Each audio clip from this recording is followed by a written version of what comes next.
Bom, então, pronto, o professor Rodrigo deu falar sobre os ciclos do carbono e do fósforo no solo. Foi o tema da minha tese. Ou seja, o que eu fiz foi pegar nestes ciclos e fazer reconstruir um módulo que não existia no MOID, de modo a poder simular estes processos.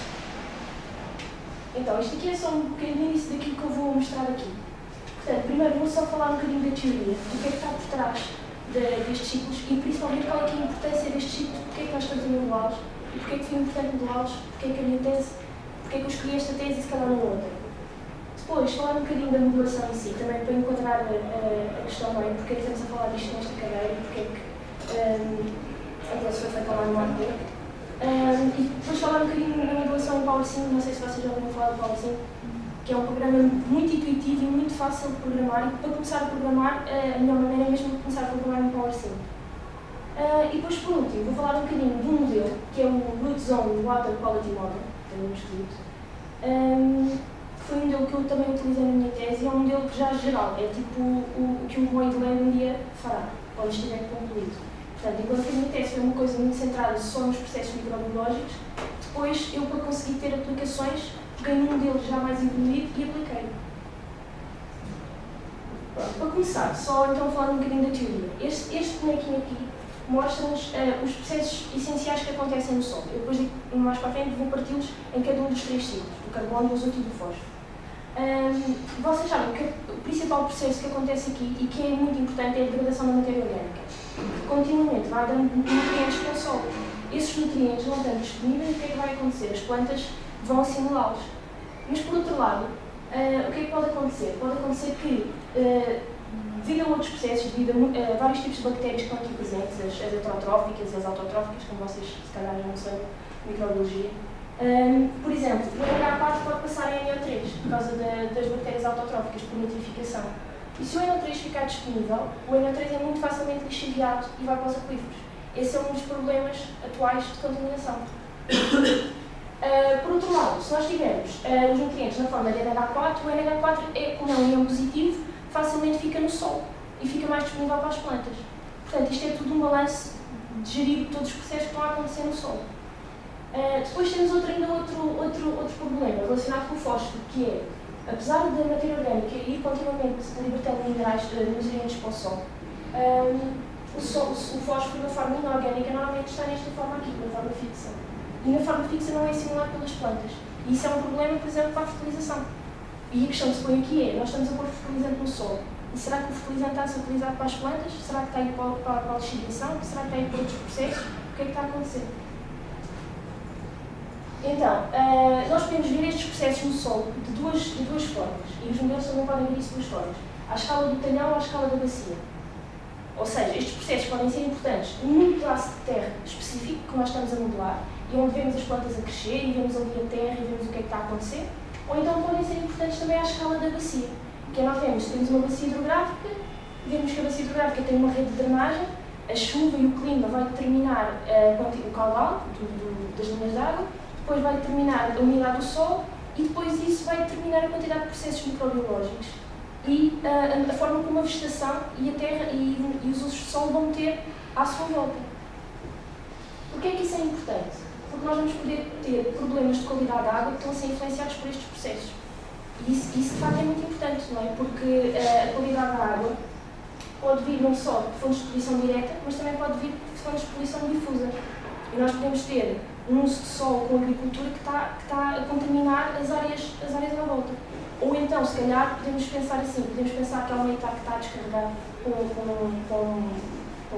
meio, e se calhar as fontes de poluição difusa também têm alguma coisa a dizer em relação à qualidade dessa água. E temos que ter isso em conta para conseguir analisar tudo. Por último, nós também podemos pensar nisto como uma boa forma de gerir a rega e gerir a fertilização na agricultura. Porque, de facto, nós não sabemos, à partida, se a fertilização e a rega que estamos a fazer é a correta. E se modelarmos os processos e se tivermos um modelo que nos dá os resultados, podemos ter podemos estar mais documentados para fazer isso. Então, o ciclo do carbono, que é o primeiro que eu falo aqui, que é muito simples. Ou seja, nós só temos a degradação do carbono orgânico, as bactérias heterotróficas degradam o carbono orgânico, e temos a libertação do CO2, que é o que está aqui a acontecer para fora. Portanto, estes espaços aqui intermédios são aqueles espaços em que as moléculas são mais complexas e depois passam em nomes, etc. Mas isso não é muito relevante. O que é relevante é que o carbono orgânico passa a CO2. E depois também temos, no caso não temos oxigênio, ou seja, na situação da anaerobiose, podemos ter libertação de metano. Pronto.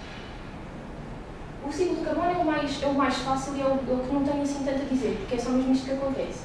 Depois, no ciclo do azoto, é que aqui temos mais problemas, entre aspas, porque as bactérias têm de degradar, quando degradam o azoto, também precisam, elas têm uma proporção e precisam de azoto também. E por isso mesmo, quando degradam o azoto orgânico, também quando degradam o carbono orgânico, também degradam o azoto orgânico. Mas precisam do azoto numa determinada proporção. E se o Sol não tiver, imagina que o Sol tem muito carbono, mas não tem azoto, se a matéria orgânica não tem azoto, o que elas vão fazer é um processo chamado de imobilização, que é o inverso. Vão buscar os nutrientes inorgânicos que estão no Sol e incorporam-nos. E isso é exatamente o contrário do que nós queremos que esteja a acontecer, porque nós queremos que os nutrientes estejam lá para as plantas os apanharem. Portanto, à partida, nós também temos que ter um certo controle sobre qual é que é a razão CN que a matéria orgânica tem quando está no Sol. É para garantirmos que as bactérias estão a fazer aquilo que nós queremos. Depois, outro processo muito importante é a nitrificação, que é o que eu estava a falar há bocado. As bactérias autotróficas, que não precisam portanto, elas utilizam o CO2, o que é que elas fazem? Elas pegam o NH4 e transformam em NO3. E isto é um processo muito importante porque vamos estar a transformar um nutriente que estava positivo, NH4, e estava no Sol, em NO3, que é facilmente lixiviado e pode ir para os aquíferos, pode deixar de estar disponível para as plantas facilmente. E esta aqui é a equação da passagem da nitrificação. A primeira era, acho que era as nitrosamonas, a segunda as nitrobacas, já não me lembro bem. Depois, outro processo importante, bastante importante também, é a desnitrificação, que é quando o NO3 está aqui em cima, passa a N2. Este processo acontece quando o Sol já não está em anaerobiose, ou seja, quando já não há oxigênio, o que vai acontecer é que o nitrato que está lá está a passar em N2. Isto é importante, por exemplo, nos terrenos que estão alagados, como por exemplo as culturas de arroz. Como tem muita água, o Sol pode estar em anaerobiose e então este processo pode ter uma relevância bastante importante. Enquanto noutros processos, noutros sítios, pode ser mais ou menos relativo, ou depende, lá está, depende do teor de água no Sol. Nós tivemos num período em que temos um grande teor de água no Sol, pode haver zonas onde o Sol está com demasiada anaerobiose e acontece a desnitrificação. Que é esta equaçãozinha aqui, que é NO3 a dar N2. E por último temos a volatilização, que não está aqui neste desenho, está no outro Sol, que é a passagem do NH4 para NH3 que vai para a atmosfera. E lá está, mais uma vez é um processo que nos faz perder, entre aspas, se nós estivermos a contar com querermos os nutrientes para as plantas, nos faz perder NH4 porque ele transforma-se em NH3 e vai para a atmosfera. Este processo é muito dependente das condições atmosféricas e todos os fatores ambientais, e normalmente acontece à superfície. Pronto, é esta aqui a equaçãozinha, do NH4 passar em NH3. Também está dependente do pH do Sol. Por último, o ciclo do fósforo. É um ciclo mais fácil, entre aspas, do que o do azoto, porque não tem parte atmosférica. Portanto, nós não temos gases aqui. Acontece a mesma coisa que acontecia com o azoto, ou seja, as bactérias, quando degradam matéria orgânica, precisam de azoto, mas também precisam de fósforo, numa determinada proporção. E, portanto, se o Sol não tiver, se a matéria orgânica que elas estão a degradar não tiver fósforo suficiente, elas vão ao fósforo inorgânico e incorporam. Mais uma vez, vai acontecer uma coisa que nós não queríamos que acontecesse. E depois, o outro processo importante que acontece aqui no ciclo do fósforo é então a tal passagem do fósforo fixo para o fósforo solúvel, do fósforo inorgânico. Aqui temos só a falar de fósforo inorgânico, mas da forma solúvel para a fixa, porque as plantas de facto só apanham na forma solúvel, mas o fósforo tem tendência a ficar na forma fixa. O que existe existem algumas bactérias no solo, que são chamadas bactérias solubilizadoras, que elas conseguem fazer esta passagem, transformam o fósforo fixo no fósforo solúvel. Mas isso ainda é algo que está a ser estudado. E, por exemplo, essas bactérias podem ser usadas como biofertilizantes, porque nós podemos estimulá-las, saber como é que elas, quais são os ambientes em que elas crescem, podemos estimulá-las, de modo a que, se o nosso solo está com muito sol, mas está com muito fósforo, mas na forma fixa, nós podemos estimulá-las a passá-lo para a forma solúvel para o tornar disponível. Pronto, isto foi só a teoriazinha do que é que foi os 3 ciclos e porque é que os processos são importantes e porque é que nós os fomos modelar. Agora, como é que vou começar a modelar isto? Ou seja, como é que eu na tese fiz isto, ou como é que eu fiz, porque a minha tese não foi fazer o ciclo, não foi fazer o módulo de início, já existia, o ciclo do azoto e do carbono já existia, e o que eu fiz foi uma remodelação, incluí o fósforo, incluí outras coisas. Mas como começar a fazer uma coisa dessas? Por exemplo, se vocês fizerem a tese uma coisa parecida com esta, como é que se faz? Portanto, a primeira coisa que nós temos de fazer é identificar o que é que nós queremos simular mesmo.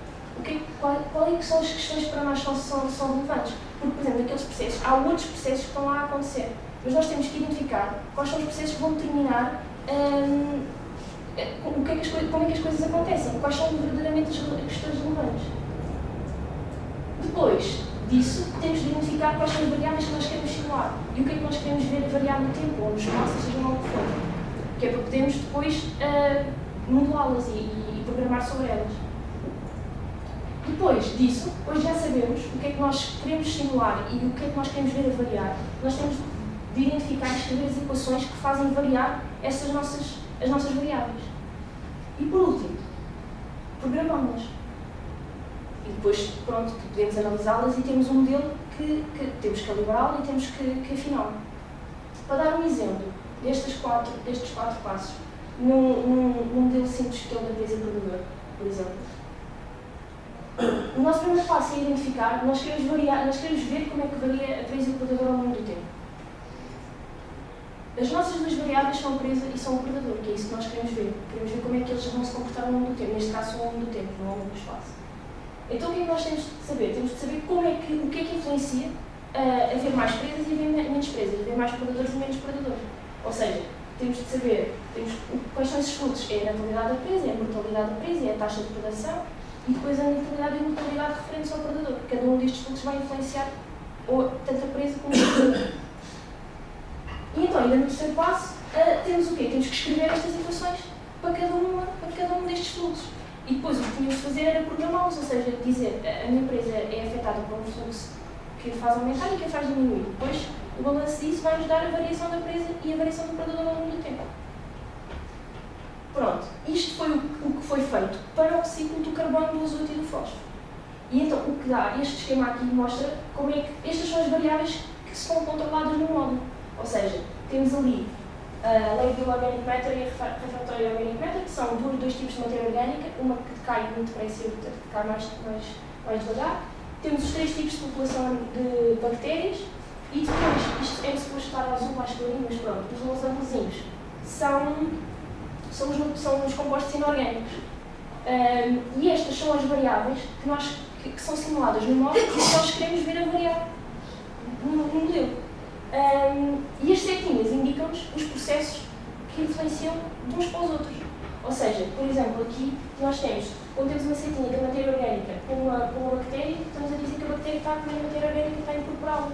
Ou, por exemplo, quando temos o NH4 a dar NO3, que está aqui de uma forma mais diferente, que é NH4 para a população autotrófica, e a autotrófica para o NO3, isto é o processo de nitrificação, que é descrito por uma determinada equação.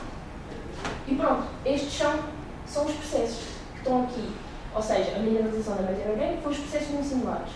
A imobilização do azoto e do fósforo, a nitrificação, a desnitrificação, a solubilização e fixação do fósforo, que é aquele umbigo que está a passar de um para o outro, a degradação anaeróbica com libertação manteiga, a hidrólise ureica, que pode ser usada como fertilizante, este é como só degradar o fertilizante, e a volatilização da amónia, que é a passagem do NH4 a NH3.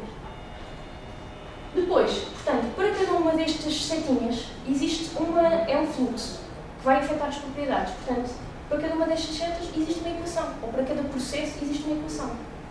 Não vou dar aqui todas as equações que usei, claro, mas as equações que foram usadas são do tipo desta, da primeira ordem, ou seja, nós temos um potencial, por exemplo, de decaimento da matéria orgânica, que depende da concentração e depois depende de uma constante. E agora, esta constante vai depender de fatores ambientais, que é o que faz sentido, não é? Nós sabemos que a atividade das bactérias vai depender do pH, vai depender da temperatura, vai depender de montes de coisas que não podem estar sempre a ser incluídas, são incluídas desta forma, são incluídas numa constante. E agora, por sua vez, aqui dentro, não é? Por exemplo, a temperatura do solo, por exemplo, pode influenciar as bactérias de diferentes formas. E nós sabemos, por exemplo, que as bactérias têm uma ótima temperatura, há uma temperatura que elas funcionam melhor. E então nós modelamos desta forma. Temos uma equaçãozinha que nos diz como é que o cabo varia com a temperatura do solo. Mas isso entra ali naquela equação. E isto é sempre para todos os processos, para a nitrificação, para a gentrificação, para todas. Então, passando então ao PowerSim. O PowerSim é um programa de modelação. Quando nós acabamos aquele passo, o próximo passo, já temos as equações, é programá-las, é metê-las no programa. E é bom fazer isso em PowerSim, porque os processos naquele caso eram muito complexos e são muitos. E, portanto, o PowerSim permite que nós simulemos as variáveis de forma muito simples, porque nós fazemos mesmo um desenho, pomos lá as variáveis e podemos vê-las a variar no tempo. Isso é muito bom para eliminar eles à partida, porque em Fortran, por exemplo, é mais difícil, porque temos de estar a compilar e temos depois estar a ver os resultados, é muito mais difícil. Assim, no PowerSim, nós tivemos erros, até mesmo erros em termos de equações. Há uma equação que não faz sentido, fazemos umas simulações e vemos logo como é que as coisas estão a variar. Se a coisa não faz sentido, é porque se calhar esta equação não deve ser utilizada, deve ser antes utilizada outra. Então, como é que funciona o PowerSim? Eu depois já vos mostro então aqui o modelo. Tem estes três tipos básicos de elementos. Os níveis, por exemplo, se estivéssemos a simular a presa e o predador, seria aqui, a presa e o predador seriam dois níveis. Depois temos as constantes, que são números que nós podemos pôr lá dentro, e o losa amplifica com um determinado número. E depois temos as taxas. E basicamente o que vai acontecer é que os níveis são afetados por uma determinada taxa. Pronto, e a única coisa que nós temos que fazer é ver qual é que é o nível, ver quantas taxas é que estão a influenciar cada nível e meter lá dentro as equações. E depois podemos carregar no play e ver como é que a coisa está a evoluir. Pronto, eu tinha aqui o modelo, este modelo, que está aqui, e vou-vos mostrar aqui.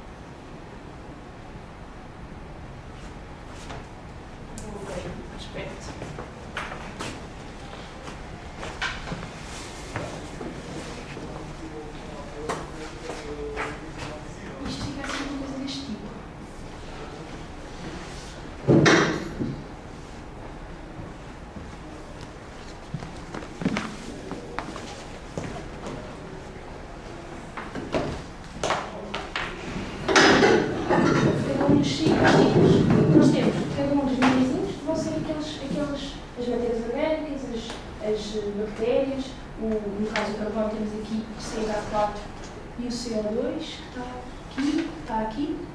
E portanto, para cada um destes quadradinhos são os níveis, então para cada um dos quadradinhos nós vemos o que é que está a acontecer de entrada e de saída, as taxas, e cada uma destas bolinhas que representa a taxa, cá dentro, em cada uma delas, está a equação. Está uma equação. Claro, como isto são muitas equações, cá para baixo está, cada taxa tem não sei quantas equações associadas a elas, então isto vai crescendo exponencialmente. Nós fazemos uma equação, depois temos mais uma taxa, depois temos mais uma taxa, e depois aqui assim no fim, para simplificar, temos só a taxa que dá origem à variação. E depois temos isto, temos isto para o carbono, para o azoto e para o fósforo. E depois o que podemos fazer é, eu aqui vou recolher, mas depois vou parar porque ele está num passo temporal muito grande, tem muitos processos aqui, e então preciso de um passo temporal muito baixo para eu não ter problemas de estabilidade.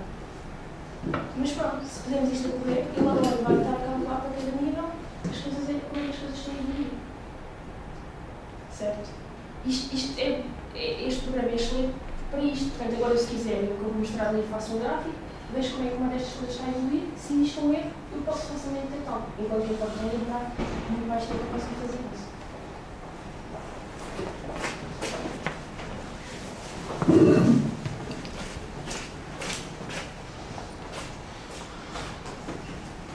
Então, por exemplo, aqui, dois resultados. Temos, por exemplo, o resultado da mineralização da matéria orgânica e o resultado da ionização do azoto. Aqui, neste caso, o que é que está a acontecer? Estes cor-de-rosa aqui são as bactérias estão a crescer. Ou seja, o solo está lá, tem matéria orgânica, e a proporção do azoto com o carbono é suficiente para as bactérias degradarem a matéria orgânica. Então, elas degradam a matéria orgânica e depois, claro, a mortalidade começa a aumentar e elas morrem. Mas depois vê-se aqui o aumentozinho pequenino de NH4, que supostamente é o que deve acontecer, não é? Porque é a libertação tanto elas libertam CO2 como libertam NH4, como libertam fósforo solúvel. Mas como esse NH4 está a ser consumido para nitrificação, pelas bactérias autotróficas, o que acontece é que rapidamente o nitrato aumenta muito. Claro que nós aqui estamos a vê-lo aumentar, não sabemos se ele é lixiviado ou se não é, porque isto é um modelo de fontes e hipóteses que ignora tudo o resto. Nós só sabemos aqui só está a simular o que é a fonte e o que é poço de cada uma destas coisas. Aqui pelo contrário, temos um caso de imobilização, ou seja, as bactérias estão a crescer muito pouco comparativamente com estas, se vocês virem a escala. Crescem muito pouco porque não têm azoto, têm lá matéria orgânica, têm carbono, mas não têm azoto orgânico suficiente.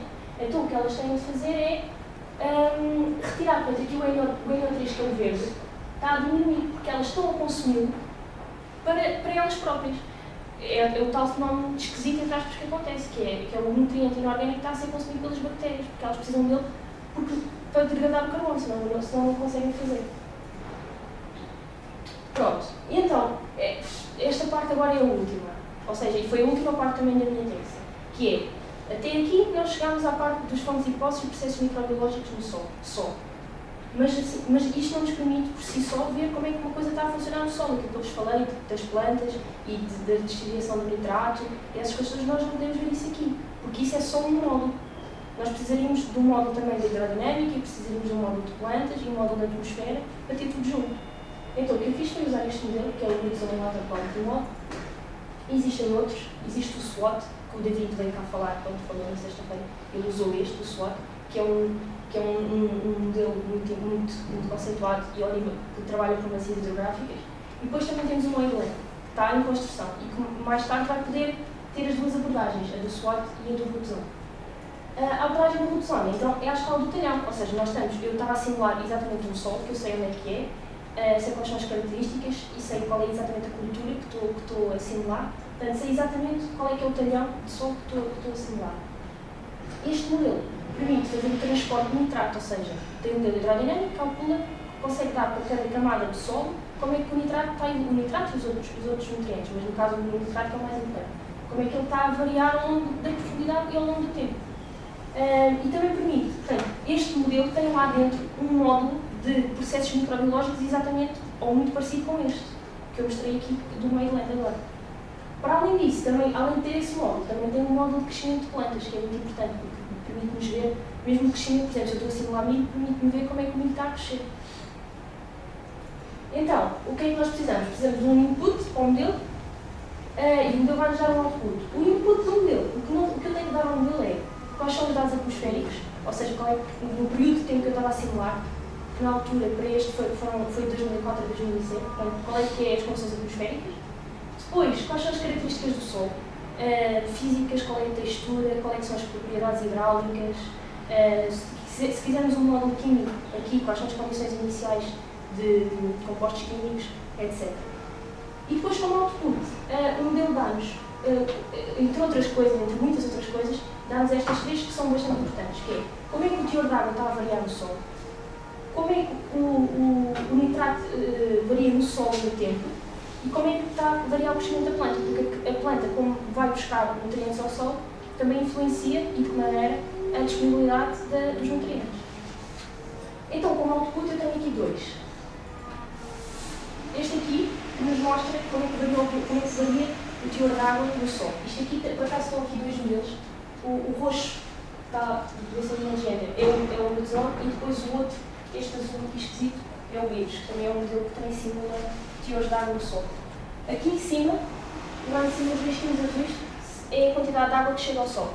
Ou seja, é os períodos de chuva e os períodos de rega. E depois aqui nós vemos como é que o modelo está a responder a isso, como é que o teor de água, da escala da direita, como é que o teor de água está a variar ao longo. Isto aqui foi para 7 anos. E depois estes pontinhos aqui são os dados experimentais, que são importantes para nós estarmos a ver que o modelo está a bater certo com a realidade. Certo? Portanto, nós vemos aqui os períodos de chuva, os períodos de rega, depois vemos ali, por exemplo, o período de rega mais intenso, o modelo aumenta mais, portanto há mais água no solo, etc. Esta primeira parte do modelo foi a primeira parte que se vê, ou seja, a primeira coisa que se faz é ver se a hidrodinâmica está correta, porque se não estiver, não vamos estar à espera que o nitrato esteja.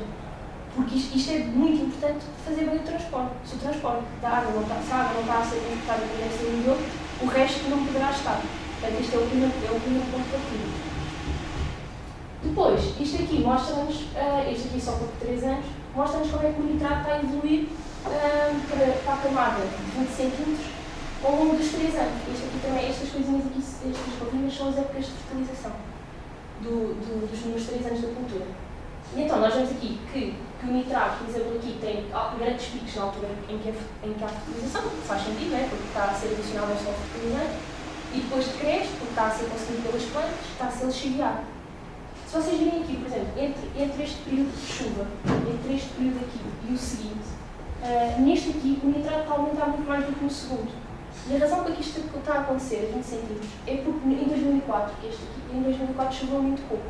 Então, como choveu muito pouco, o nitrato não está a ser arrastado lá para baixo. Enquanto no ano seguinte, a seguir à época de fertilização, ou seja, na época da chuva, o nitrato cresce logo, porque está a ir logo para as camadas lá do fundo. Pronto. Depois de fazer isto, depois de aplicar o modelo, e depois de estarmos a compará-lo com os dados experimentais e de vermos que, de facto, as coisas coincidem e que estamos a simular bem os processos, qual é que é a aplicação disto? Para que é que nós queremos fazer uma coisa destas? Duas coisas que eu fiz, isto já no patente, foi fazer um balanço de água, ou seja, é pegar, então já com o modelo, já faz as coisas que nós, se ele simula agora o teor de água, então ele também está a simular os outros fluxos, então o que eu vou fazer é pegar em todos os fluxos, ver o que é que entra, o que é que sai, e tentar aplicar isso, ou seja, ver o que é que o modelo está a dar, que informações é que ele está a dar. E com isso, tentar fazer uma melhor gestão da regra que estamos a aplicar. Então, o que nós temos aqui é a variação do teor de água vai depender do que é que entra e do que é que sai, está ali no desenho, como o que é que entra? Entra a água da chuva e entra a água da regra. Pronto, são os nossos inputs de água. O que é que sai? Sai o que vai pelo escoamento superficial, sai o que vai por evaporação, sai o que vai por transpiração, se tivermos lá as plantas, e sai o que vai para baixo para o aquífero. Agora, a questão é, nós sabemos isto e sabemos que o modelo nos dá isto. Agora, como é que estas coisas se distribuem? Será que nós estamos a perder mais água por evaporação? Será que está a ir por pedras para o aquífero? Será que são para as plantas? Será que isso é igual em todos os períodos do ano? Será que não? Então, com isso nós podemos fazer um gráfico que para cada um daqueles períodozinhos que estavam lá entre as barrinhas, nós podemos ver qual é que é a importância de cada uma das fontes e dos poços de água. E nós vemos aqui, por exemplo, que nos períodos de chuva, quando chove mais, que é o azul, que parece um bocado mal, quando chove mais há mais pedras para o aquífero, o que faz sentido. Isso depois vai-se verificar, vai ter influências quando nós estivermos a ver um nitrato, por exemplo. Ou podemos ver também aqui que a transpiração não é igual, ou seja, a transpiração tem relevância aonde? Nos períodos de rega, que é o que faz sentido, é quando há plantas está a haver transpiração. Mas essa transpiração não é igual nos três. E porquê que não é igual? Porque a transpiração também é muito dependente das condições atmosféricas. Depende muito, se vocês forem à fórmula lá da notícia, não sei o quê, a transpiração depende muito do vento, depende muito da umidade relativa. Se tivermos um tempo seco, se tivermos muito vento, vai haver mais transpiração. E isso depois, por exemplo, se houver mais transpiração, a água vai ser retirada para isso e vai estar menos disponível, por exemplo, para ir para o aquífero, ou também vai estar menos disponível para ser evaporada. Isso vai distribuir as coisas de uma certa forma. E nós podemos ter mais controle sobre o que é que está a acontecer e podemos estar a ver que, por exemplo, aqui nós temos imensa rega e há imensa água que está a ser perdida, por exemplo. E podemos, por exemplo, depois também fazer outros cenários onde nós aplicamos outro tipo de rega ou outras dotações e ver o que é que acontece. Ver se as coisas estão mais satisfatórias ou não. Como eu já disse, fazer a água é muito importante para ter um bom... O primeiro passo deve ser centrar na água. Mas o que nós queremos ver mesmo é um balanço do azoto. É ver como é que o azoto está a variar lá no sistema. E então fazemos a mesma coisa que fizemos para a água, mas para o azoto. Temos aqui o mesmo boneco. E a intenção disto é fazer uma gestão correta da fertilização. Não só em termos económicos, porque é óbvio que nós não queremos estar a gastar dinheiro com fertilizantes quando eles não estão a ser usados. Portanto, é uma questão económica, mas também é uma questão ambiental. Porque se os fertilizantes não estão a ser usados, estão a ser canalizados para outras coisas que podem vir a ser prejudiciais. portanto, da mesma forma, temos que a variação do azoto vai ser igual às fontes menos os poços. As fontes do azoto, neste caso, são a fertilização. Eu incluí ali também a chuva, o que vem da chuva, apesar de que nestas contas eu não considerei isso. Mas pode vir a ser importante. O azoto que vem na água da chuva, em certos casos, pode ser importante. E como poços de azoto, temos a assimilação das plantas, ou seja, o que as plantas retiram do solo, o que é perdido na água que vai para o escoamento superficial, o que vai também com a água para o aquífero, e depois o que é volatilizado e o que é desnitrificado, que são aqueles tais dois processos que eu vos disse que podem fazer o nitrato ir para a atmosfera. Aqui, por exemplo, se vocês verem, este processo aqui não conta para o balanço, porque isto é a passagem do azoto orgânico, a passagem ou seja, o processo de nitrificação não conta, porque nós estamos a passar NH4 a NO3, e aqui estamos a fazer um balanço ao azoto, independentemente de ele ser orgânico, de ele ser NH4 ou ser NO3, é um balanço ao azoto. E depois, então, temos um gráfico em tudo semelhante ao outro, mas para o azoto. E podemos ver, então, por exemplo, qual é que é a relação entre a fertilização, que é o que está a roxo, e o verde, que é a quantidade que é retirada pelas plantas. Porque o ótimo seria que tudo o que nós pomos lá seja retirado pelas plantas. Mas o que nós vemos é que isso não está a acontecer. É que há muitos casos em que o azoto está a ser perdido por diferentes outras formas que não é suposto. E, por exemplo, neste ano aqui, no primeiro, o uptake das plantas é maior, isto não dá para ver aqui no gráfico, mas depois uma pessoa, quando pega nisto, depois tem de ir analisar todos os resultados e tem de tentar explicar porque é que as coisas estão a acontecer.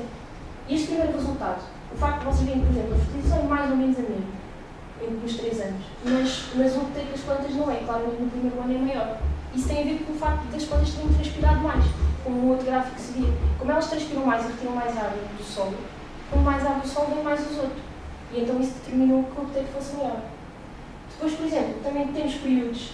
Neste período aqui, nos chovadores, a quantidade de período para o aquífero foi muito pequena, porque foi tal período em que choveu pouco. Enquanto se nós tivermos outros períodos onde chove mais, a quantidade que é perdida para o aquífero é maior. Caso fique disponível, lá está, mas pode haver outro processo que já tenha assimilado o nitrato e que ele já não esteja disponível para ser lixiviado. Isso é tudo uma questão, depende do que é que vem primeiro. Depois também podemos ver que há aqui algumas perdas por escoamento superficial, deve-se essencialmente à maneira como a rega é feita. Ou seja, se a rega é feita de uma forma, se há muita dotação de rega, se nós estamos a pôr muita rega, dotações muito grandes ao início, e depois baixamos. Ou então se fazemos uma rega sempre homogénea, sempre igual. Isso vai influenciar a quantidade que é perdida por escoamento superficial, por exemplo. Também. E, portanto, é desta forma que nós... portanto, é para isto que serve o modelo. Não é só prepararmos naquela fase em que vemos que o modelo está igual aos dados experimentais. É para depois podermos pegar nele e desenvolvê-lo e aplicá-lo. E pronto, eu tinha aqui mais um slide sobre o Moid Length, mas entretanto a coisa ainda não está a funcionar como deve ser, então eu não mostro aqui. Mas o Moid Length agora o que vai fazer é exatamente simular estes processos.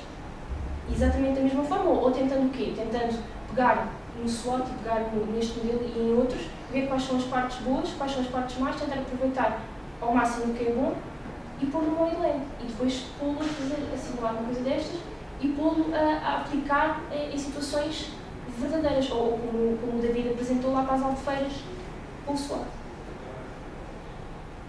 E pronto. Alguém tem alguma pergunta?